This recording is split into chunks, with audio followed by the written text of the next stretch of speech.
Clive received a number of completely pointless letters from a junior member of the Digital Culture, Media and Sport Ministry called Julia Lopez, and she was wheeled out on, I think, Tuesday or Wednesday into the House of Commons to field questions for media, culture and sport. It's no longer got the digital bit. And she was asked a question by Clive Efford, who's a Labour MP, and he was quoting from the BBC, and he explained that in Newsnight, Fiona Bruce had read a prepared statement that the BBC had provided, and it got her into trouble. And I certainly wouldn't have read such a statement. To read something which is wrong is a mark of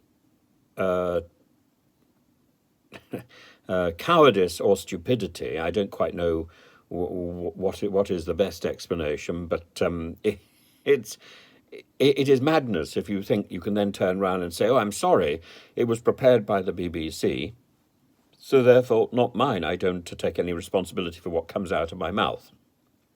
No, Fiona Bruce was then forced to take responsibility and resigned from the charity that she represented, as indeed she should well have done.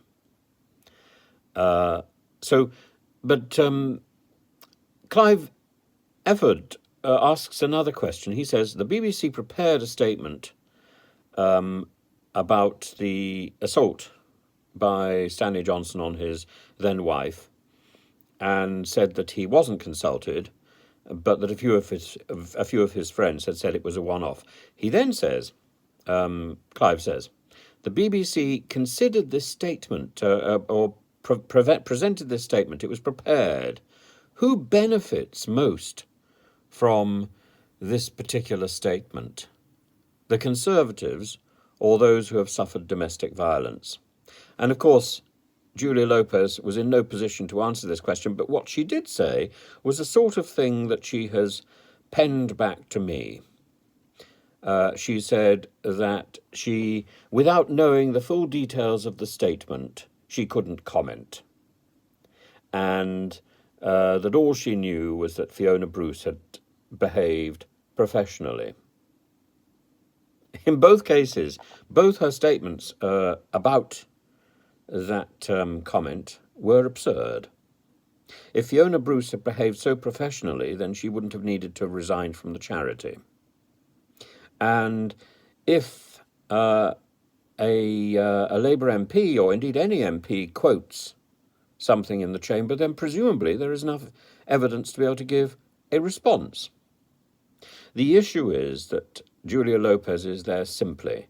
She has no purpose except to field those comments that the Secretary of State doesn't want to answer. The Secretary of State in this case was Michelle Donnellan, now it's Lucy Fraser. And previously it was Nadine, Nadine Dorries. And these people don't want to answer because they're not prepared, because they're incapable, it seems, of answering either in the chamber or on paper.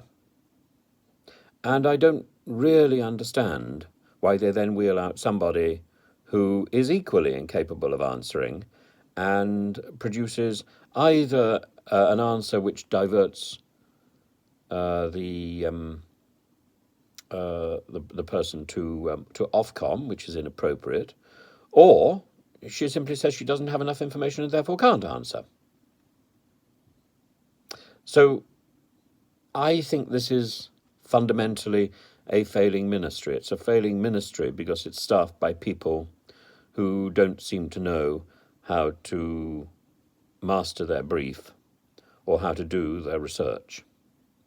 And if that is the case, it needs to be restaffed with people who can actually do the work, or the whole ministry needs to be abolished and it needs to be rethought as a series of ministries, a ministry for the arts, a ministry for the sports, and a ministry for television.